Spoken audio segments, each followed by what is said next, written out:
Hi, I'm Matt from Focus Training. Sometimes we get the question from leaders, how do I develop folks who don't think they need it? If you have a person on your team that you see has an opportunity to grow, but they don't see it themselves, the challenge that you're facing is one of self-awareness. And there are a variety of things we can do to help individuals become more self-aware about their opportunities to grow and the resources that we have available to help them. First, and possibly most importantly, is to set the example yourself. If we want to create a culture on our team or in our organization where development is seen positively and as something that people reach for, then we ourselves as leaders need to show that same approach and mindset. So set your own development goals. Talk about them transparently with the people that you lead. Make progress on them and ensure that that progress is visible. If you do that, many folks will follow your lead. Next, think about some of the ways that we can frame skill development as a more positive outcome. Some folks look at development as a one and done. I took a class on that, and so now I know it. But in reality, most skills that we use in the workplace, especially leadership skills, take lifelong development and practice. I often use the example of sports or musical performance to help people understand and bridge the gap in this particular mindset. Golfers, for example, even professionals at the top of their game, still regularly hit the range or work with a coach to learn new techniques or improve their short game. And most of the skills that we use at work are similar. We want to constantly be revisiting those skill sets and seeing how we can get better.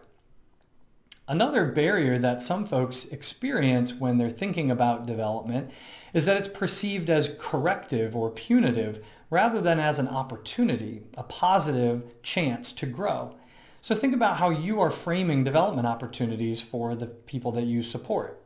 Ask questions like, what do you admire in other professionals or other leaders that you'd like to learn to do? What skills might you need in the future or in the next role that you're considering? What would you like to be great at? Shifting the perception of development as an opportunity to be sought out can be an important step. Finally, if what it really comes down to is that the person you hope to develop just doesn't see that there's a need, you may need to make the case. And so this means bringing evidence to the table. Hey, these outcomes or this data suggests that you've got some room to grow. Let's talk about how. This could be as simple as transparent feedback from you as a leader. Here's what I've observed, and I think there's some opportunities for growth. Let's talk about how. Or perhaps more formally, you want to pursue something like a 360-degree feedback evaluation that lets you bring in confidential feedback from many people that work with this individual. Or maybe there is some more quantitative data you can bring into the mix, like scores from an engagement survey for a leader's team or performance metrics for something that person is working on. Bringing some data to the table and providing it as evidence that there is room to grow can be a valuable next step. At the end of the day, you hopefully are pursuing the development of the people that you lead with positive intent. You want them to get better so they can better serve the organization and so they can grow their skills as well as their career. Share and telegraph that intent and then see about ways that you can set a good example, frame learning as a positive and lifelong outcome, and provide evidence that there is an opportunity for growth in this situation. Do those things and most learners will realize that they actually do need some development.